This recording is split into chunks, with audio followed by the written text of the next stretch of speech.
Welcome Restoration. I'm Nathan, and me and my family love worshiping here every week. And I always love worshiping because it's so inclusive and everyone is welcome. And it's just such a great church to be a part of.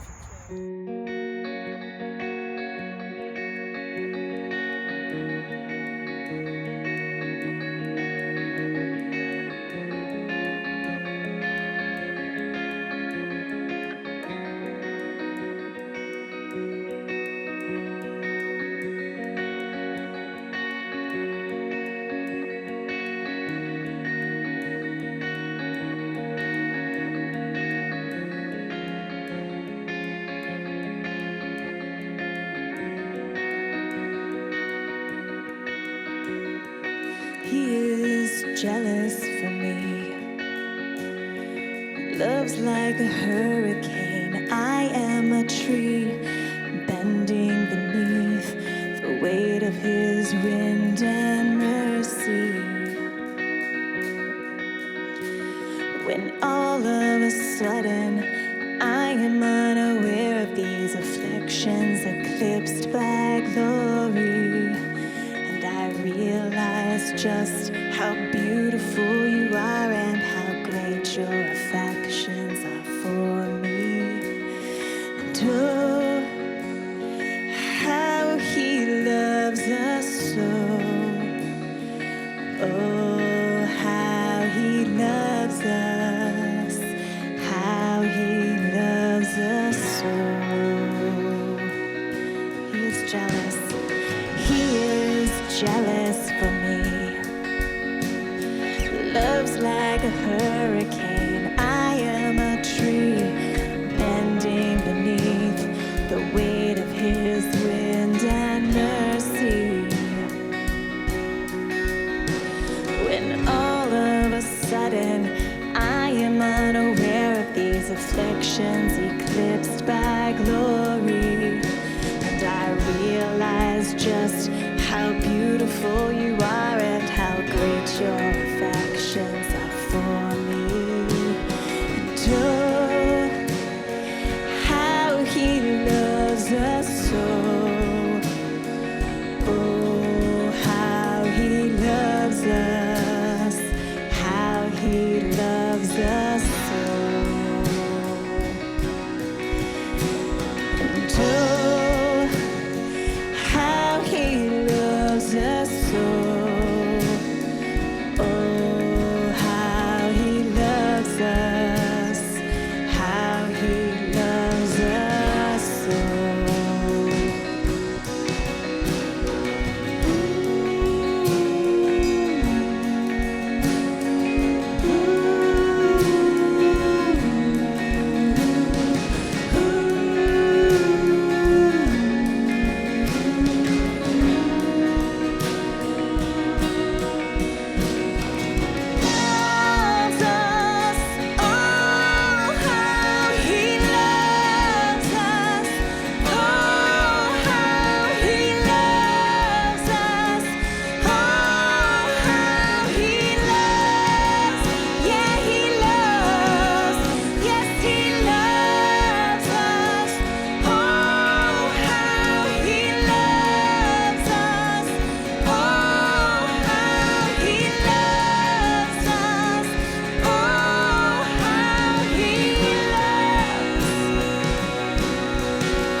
And he is our prize, drawn to redemption by the grace in his eyes.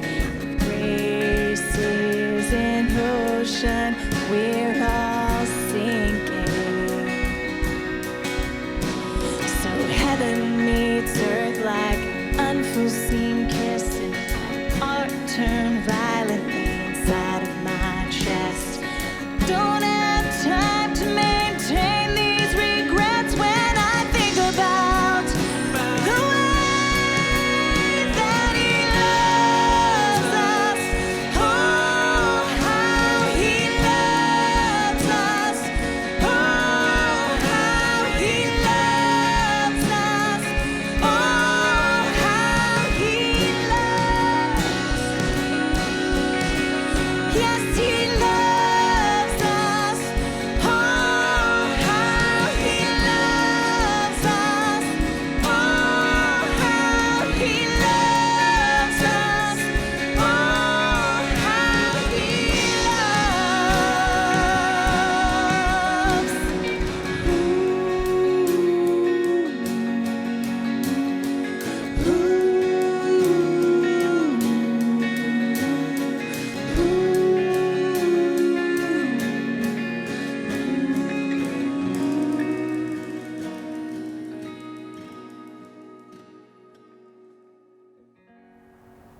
I want to thank Nathan, my son, for welcoming us to worship today. I'm Tim Ward. I'm the pastor of Restoration, and it's really good to be with you in this virtual way today and connect with you. At Restoration, all people are welcome, and we're really grateful that you've chosen to worship with us today. I want to share a few things that are going on in the life of our church and the life of our community that are important to us. We want to invite you to connect with any of these things that you'd like to. First thing I want to share is if you have kids that are in kindergarten to 6th grade, we have great programs for you. If you want to go to restorationreston.org/kids, and you can find out all the information there. If you want to sign up for the weekly email that comes, you just go to restorationreston.org/kidsinfo. I want to tell you something really exciting that's happening for our kids. For some time, we've been doing something where we send information to the parents, and they're doing the programming for our kids during this time of COVID. Starting on Labor Day weekend at 9:20 a.m., if your kid is a younger kid, they're going to have a program that'll be live and it'll be on Zoom. And then at 11 o'clock, our older kids will have a program. It's going to be a great way for you to connect. If you want more information about that, go to our kids page.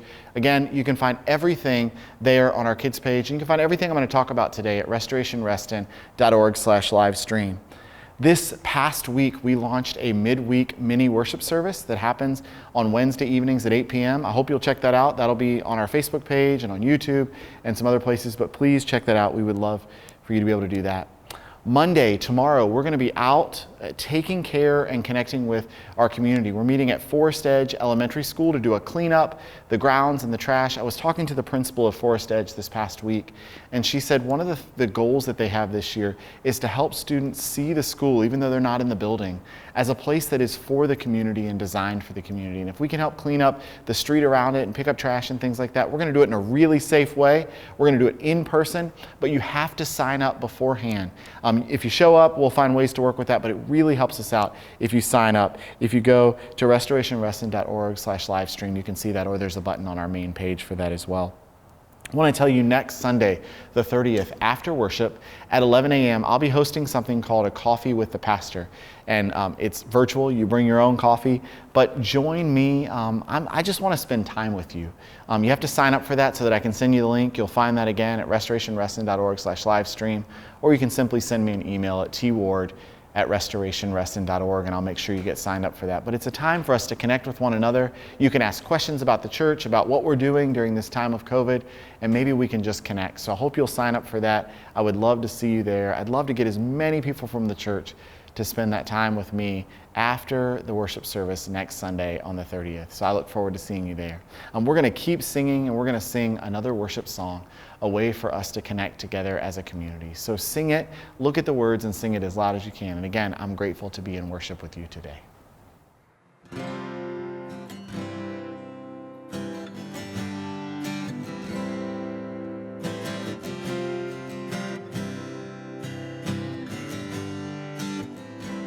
I count on one thing: the same God that never fails will not fail me now. You won't fail me now in the waiting. The same God who's never late is working all things out, working all things out. Yes, I will lift you high in the lowest valley. Yes, I will bless your name. Oh yes, I will sing for joy when my heart is heavy all my days. Oh yes, I will.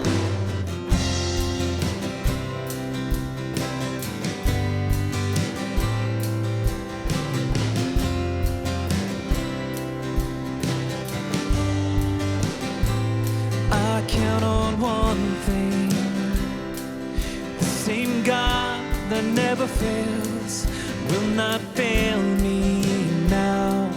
You won't fail me now in the waiting. The same God who's never late is working all things out, working all things out. Oh yes, I will lift you high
At Restoration, it's really important that we stay connected to our community and serving our community. If you go to restorationreston.org/support, you can see ways that we're serving our community through the South Lakes High School Food Pantry, through Cornerstones and the shelter, through the school supplies that we're gathering for people, for students in our community. There are lots of ways to get connected. Right now, I'm going to invite you into a time to let us know that you're here. You can go to restorationreston.org/here and let us know. You can text right now, RR here, to 31996. Or if you're worshiping with us on Facebook or on YouTube, you can simply write your name in the chat boxes and write your name and write how many people are there with you. You may wonder, why in the world do you have to let us know that you're here? What I know is that there are some folks who worship with us every week and they don't tell us that they're here. I want to invite you to tell us because it's important for me to know who's here and who's worshiping with us. It's a way that I can check in on you.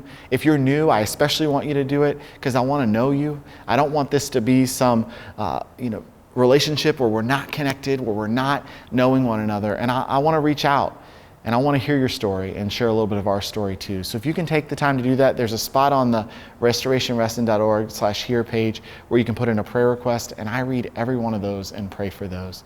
So please, if you're somebody who worships with us, let us know. Take the time to either put it in the chat or go to that site. I'm also going to invite you now into a time of generosity, a time where you can give to the church. You are a deeply, deeply generous people, and I'm so grateful for all the ways that you give so that we can continue to be at the center of our community, continue to serve our community, but also continue to reach more and more people in the way that we do this with this virtual worship.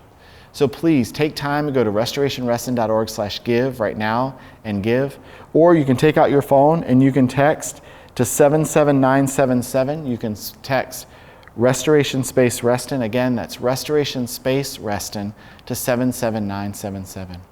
I want to let you know that your generosity is making a huge difference. As a result of your generosity, we're able to feed people at the shelter in this next week.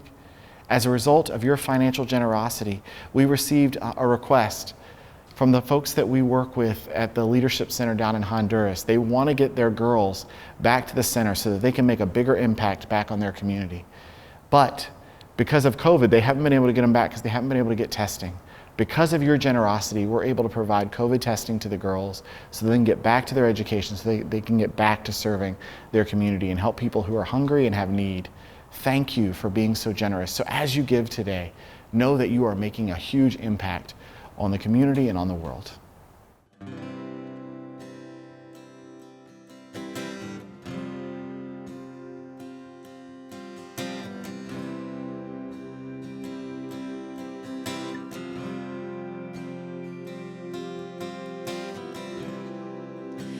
Worthy of every song we could ever sing,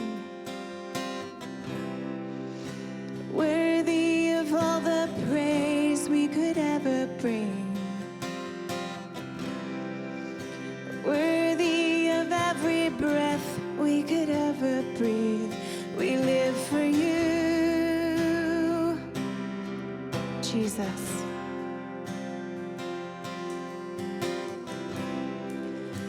Jesus, the name above every other name. Jesus, the only one who could ever save. Worthy of every breath we could ever breathe. We live for you. Oh, we live for you. Sing holy. 'Cause holy, there is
and I will put my trust in you alone, and I will not be shaken, 'cause holy, there is no one like you, there is none beside you.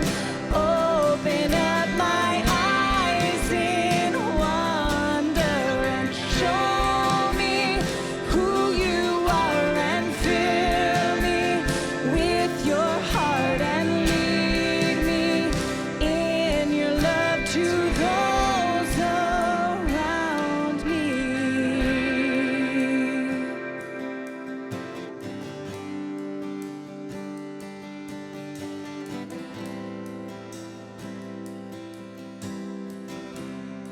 I will build, and I will build my life upon your love. It is a firm foundation. I will put my trust in you alone, and I will not be shaken.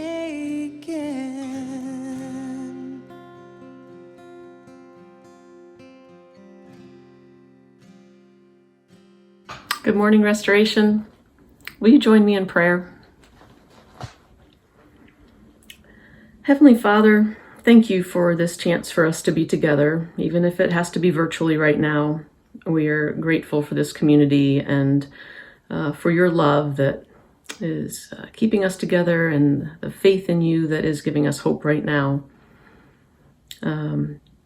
Please be present in our lives, and as we come together to overcome systemic racism, as we need to find ways to heal as a planet in the midst of a pandemic, and as cities like Beirut find healing. And just help us to be part of the solutions here at Restoration, Lord.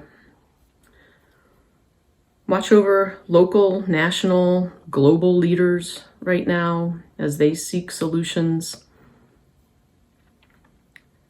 Give us patience and love and courage going into the uncertainties of the new school year. Again, for the children, for the families, and for the teachers, especially here at schools like Forest Edge and within our families at Restoration. And continue to bless us and help us to find just an attitude of gratitude, Lord, through all of this. And help us to seek ways to help our neighbors and our communities and the world, and show your love through us in every way that we possibly can. We ask all of this in your Son's name. Amen.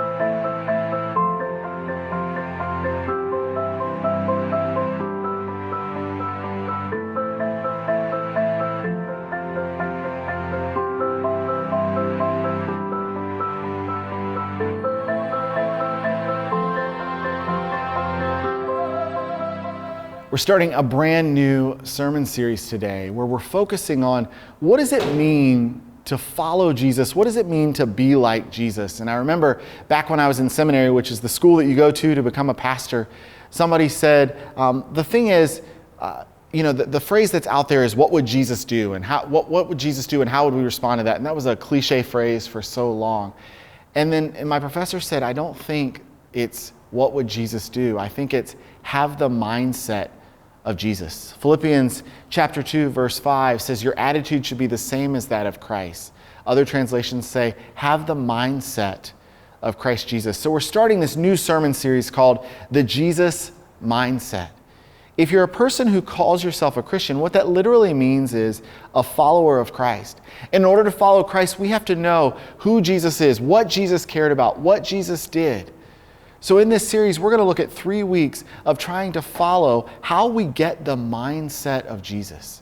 Because I think getting the mindset of Jesus is that which makes us start living a life like Christ. So we're going to do the Jesus mindset, and today we're going to focus on the fact that Jesus noticed. Jesus noticed people, and I'll get there in just a second. I have a bit of a confession for you today. My wife, Susan, and I have what we would call a COVID guilty pleasure that we do. And that COVID guilty pleasure is that we are watching old reruns, season after season. I think we're on our 3rd or 4th season now, of The Amazing Race. And if you don't know what The Amazing Race is, it is a show that travels with contestants all over the world, and they do it, 9 or 10 countries, and they're in different places, and they do really cool stuff, and they get to go and they do these different challenges in the cultures that they're in, and they get to do these cultural experiences, and they try them out. And considering we're not traveling anywhere this year, it's been really cool to sort of virtually travel as we've watched these old seasons. Now, one of the challenges for us of watching this is we have a tendency, because our days are pretty packed with other things that are going on, to watch it late at night. And we get so into the episodes, and it gives us so much adrenaline, that we're staying up until 12 or 1, almost every day watching this show. And that, friends, is not healthy. That is not where I'm going with this. So I don't want to encourage you to do that, but I do want you to know what I think the main problem is for people who are on this show. One of the main ways that people mess up, people move from maybe first place to last place or take positions in different places, is they miss something. There's some little word in the clue that they don't notice, or there's some little thing that they drive right past. I mean, everywhere that there is a clue that they're supposed to get to or a place that they're supposed to go, there's some version of the Amazing Race flag. And over again, they miss it. There was an example in an episode I watched recently where this couple was in first place and they were doing really, really well. And their car pulls in and the flag was right beside them and the information was right there, and they drove right past it and took them out of first place, and it really put them in a hard spot. They could have easily done the challenge if they would have just noticed what was going on. And I see this issue over and over again. Sometimes the clue's right in front of them. Sometimes the clue is very small and it's a piece of information they miss.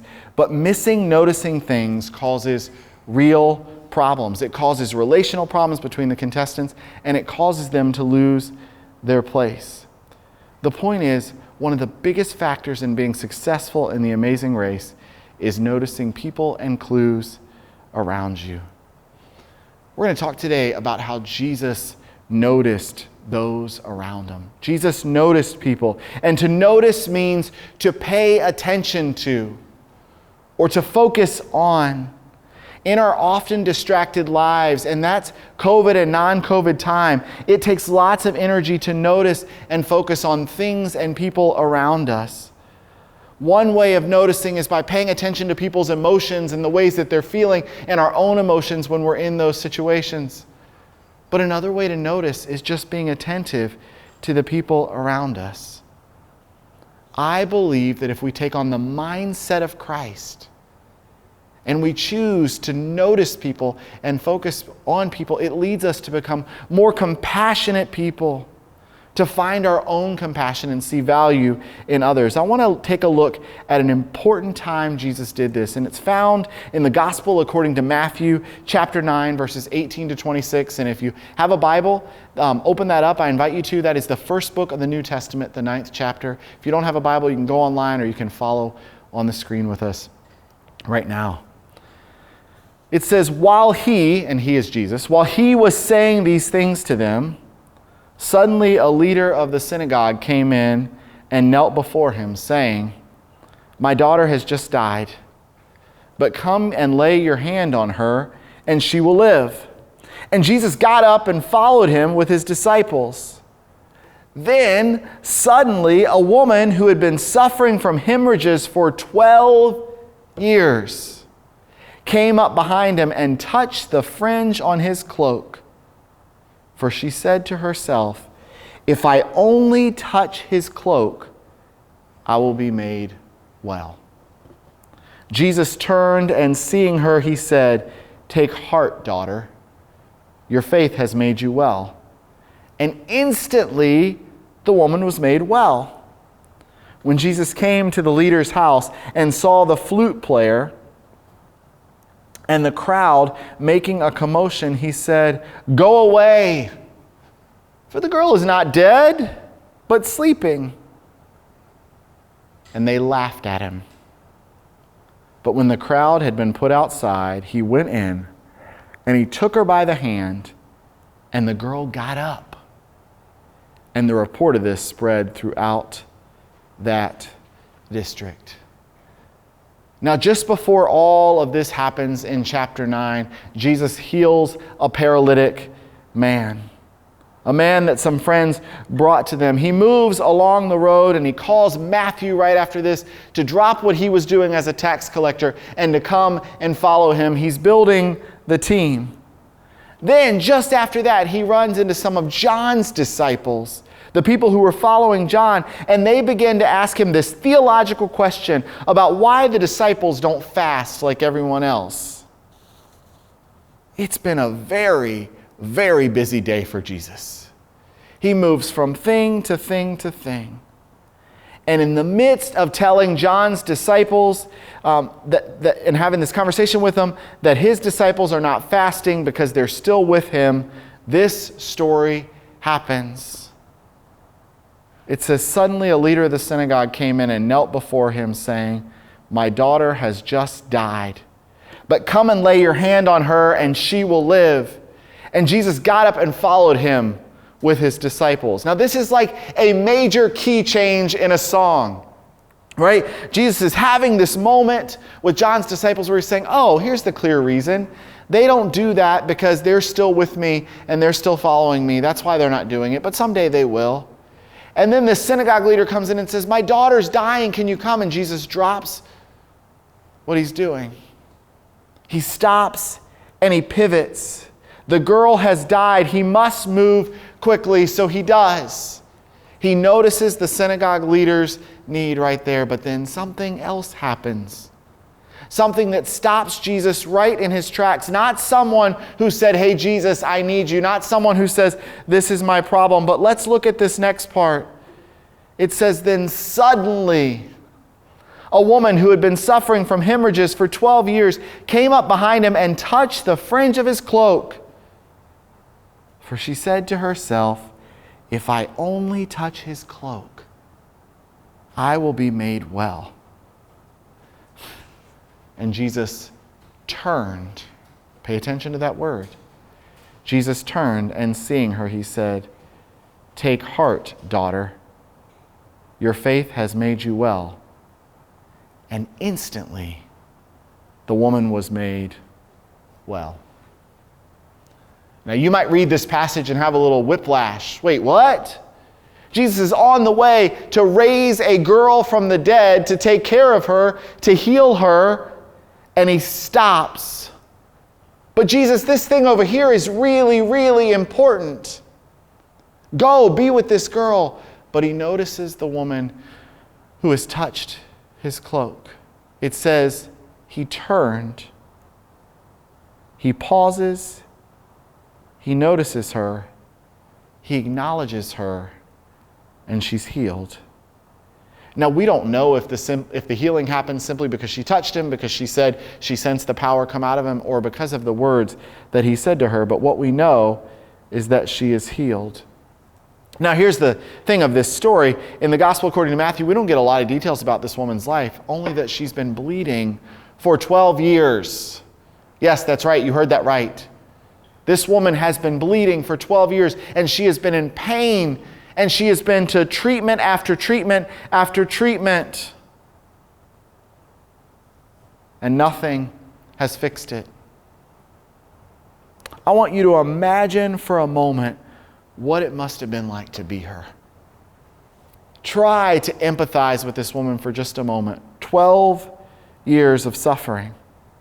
The frustration of seeking a cure after cure with no answers, and the desperation for finding that cure. And all of that culminates in this moment where she's seeking after Jesus, and Jesus could have just kept going.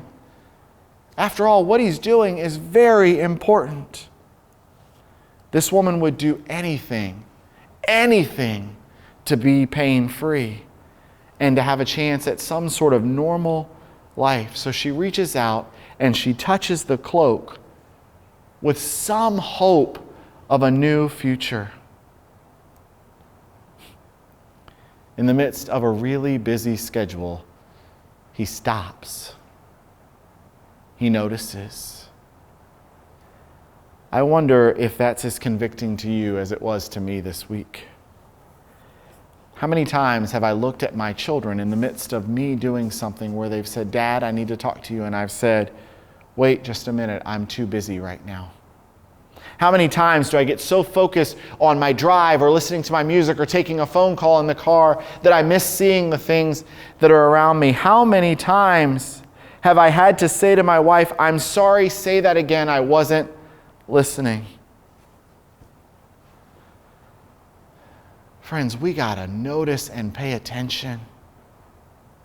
And to pay attention in today's world can be a real challenge. There are lots of distractions. I was talking to somebody this past week who said they were on their email for 3 hours, but for no reason. They were just cleaning out old email. It's easy to get on YouTube and stay on there for hours and watch video after video after video, or get sucked into some social media or a television show like, I don't know, The Amazing Race, and not notice things and people that are around us.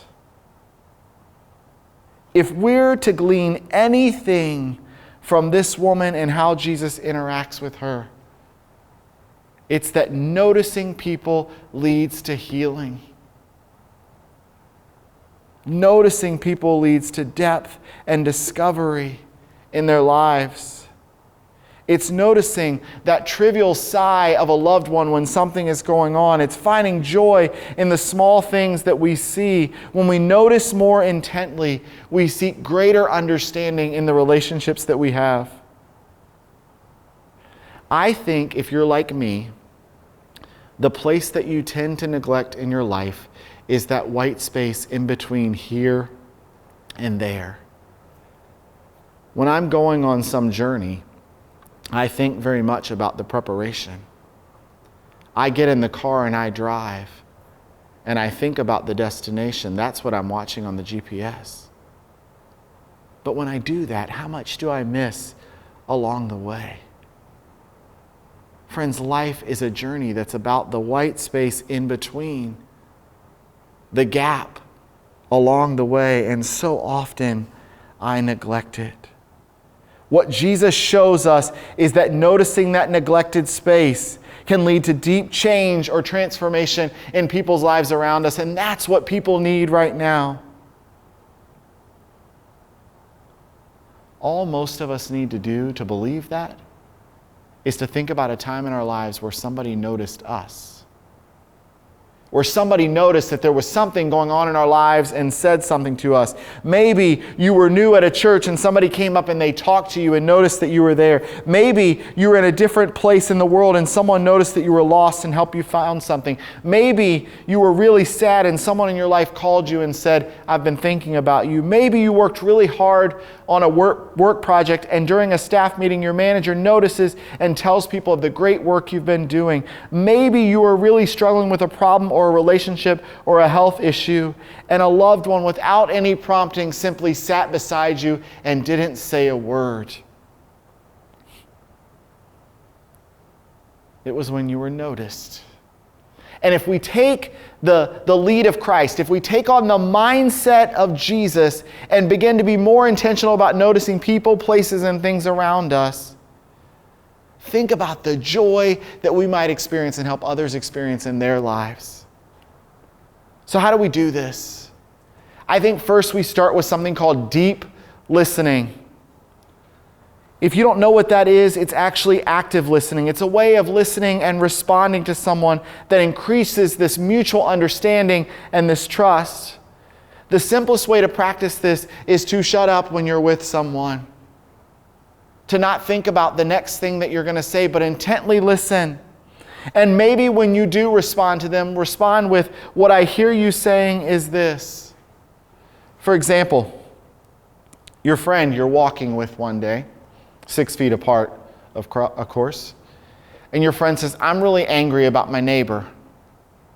My neighbor's blowing their leaves in my yard, and I do a lot of work on my yard, and I'm really angry with them because they do this every single time, and I go out and I got leaves all over my yard, and I work really hard. Your natural temptation might be to try to solve that problem, to swoop in and say, when my neighbor did that, I did this. I called the HOA. When my neighbor did that, I went over and I blew him right back in his yard. When my neighbor did that, I did X, Y, and Z. Friends, that's not active listening. That's not noticing. What that is putting ourselves into their story, making it all about us. Active listening might look something like, hey, what I'm hearing you saying is that you're really frustrated that you work really hard on your lawn and now you can't even tell. Am I getting that right? Because most of the time what people don't want from us is answers. They simply want to believe that they're heard. They want someone to notice them and notice their story. But here's another thing. If we want to listen more intently, we have to put this thing down. We have to put it off to the side. We have to put down our devices. Many of us use our phones for work. We send emails. We have conversations. We do banking. We order food. We check on a friend that lives halfway around the world. There might seem to be nothing that we can't do without our phone. But I'll tell you something. The more I have this thing in my hand, the less I'm paying attention and noticing the people around me. And that's a challenge. That's a problem. The more I'm focused on that, the less I'm focused on the people that are with me. We're called to notice people. Last week, our family was away at family camp, up at our kids' camp, and they told us to leave our devices in the cabin. And I didn't take my device around with me, and I'm telling you, it was the most refreshing 3 days with my kids I've had in a long time. Now, you may not be able, like me on that trip, to be able to put your phone away all day, but I bet you can put it down for the 10 or 15 minutes during dinner. You can turn it down upside down when your kids come and talk to you. And friends, this is one of those messages that's just about as much for me as it is for you. I can't notice what's going on around me when I'm staring at this thing. And finally, and maybe this is the biggest part, remember that we are noticed. Like I said before, Jesus noticed the woman's touch on his cloak as he was going from place to place. And I think it was the noticing of her that made all the difference in the world. You may not feel noticed by people right now. You might be struggling and alone, especially during this time of COVID. I want you to know Christ notices you. That when you spend time with Jesus, he'll stop and pause whatever he's doing and pay attention to you.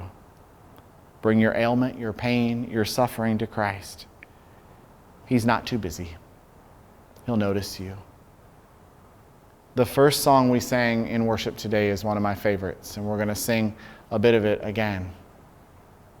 Oh, how he loves us so. Oh, how he loves us. How he loves us. When you love someone or something, you notice it.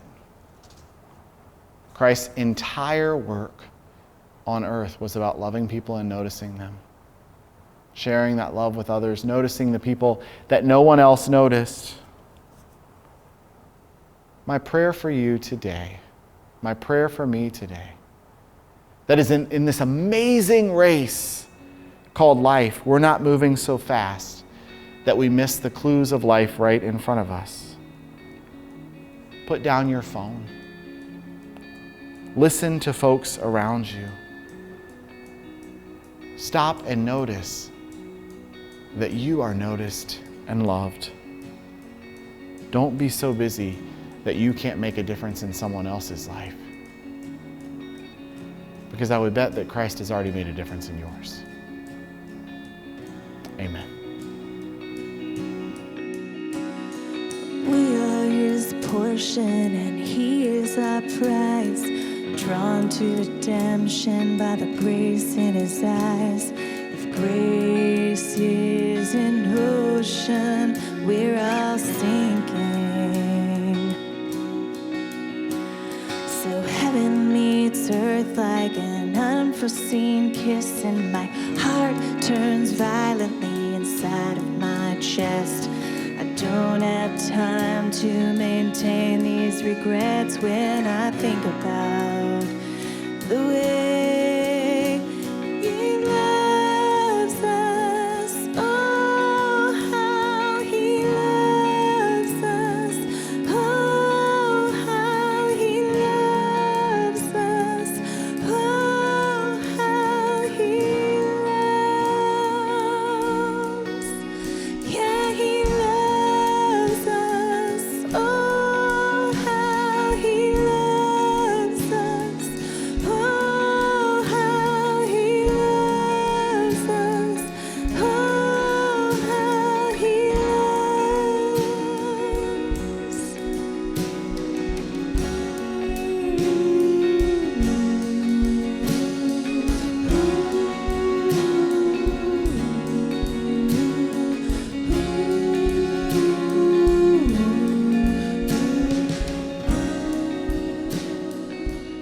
Oh, how he loves us.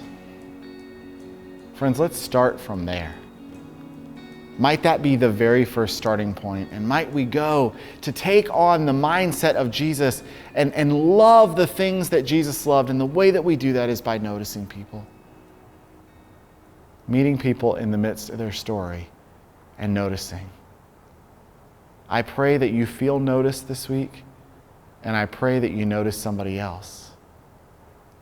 Don't waste this time. Go knowing that you are seen and you are loved. Amen.